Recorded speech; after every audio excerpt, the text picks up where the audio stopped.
Distinguished ministers, senior officers, health professionals, and friends from all over the world. Namaskar. I am delighted that such a large number of experts from various countries have joined us for the COVID Global Conclave. At the outset, I convey my sincere condolences for all the lives lost to the pandemic in all the countries. There is no parallel to such a pandemic in 100 years.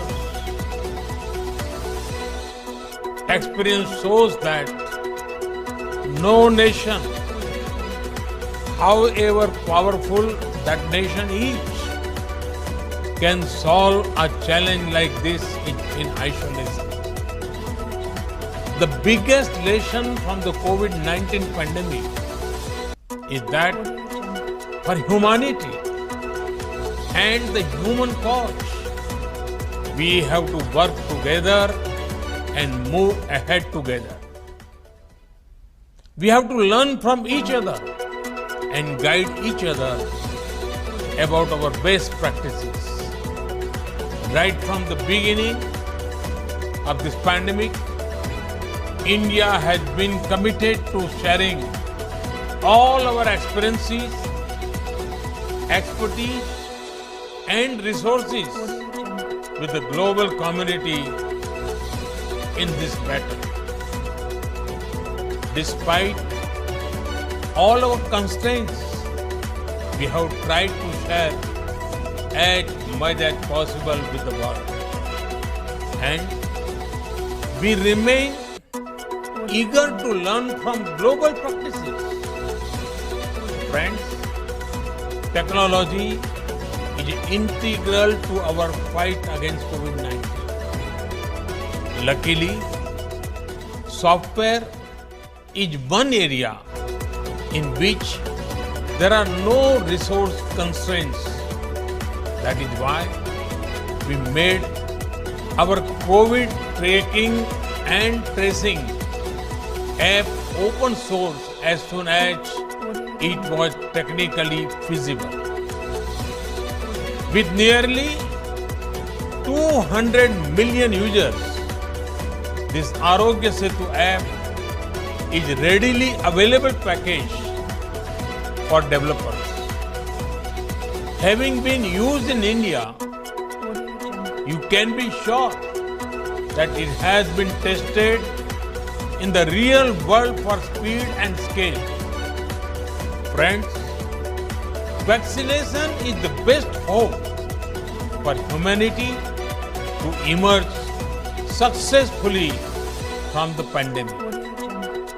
And right from the beginning, we in India decided to adopt a completely digital approach while planning our vaccination strategy. In today's globalized world, if the post-pandemic world has to return to normalcy, such a digital approach is essential. After all, people must be able to prove that they have been vaccinated. Such proof must be safe, secure, and trustworthy. People also must have a record of when and where and by whom they have been vaccinated. Given how precious each dose of the vaccines is, governments are also concerned about making sure that each dose is tracked and wastage is minimized. All of this is not possible without an end-to-end digital approach. Friends, Indian civilization considers the whole world as one family. The pandemic has made many people realize the fundamental truth of this philosophy. That is why our technology platform for COVID vaccination, the platform we call COVIN, is being prepared to be made open source. Soon, it will be available in any and all countries. Today's conclave, thank you very much.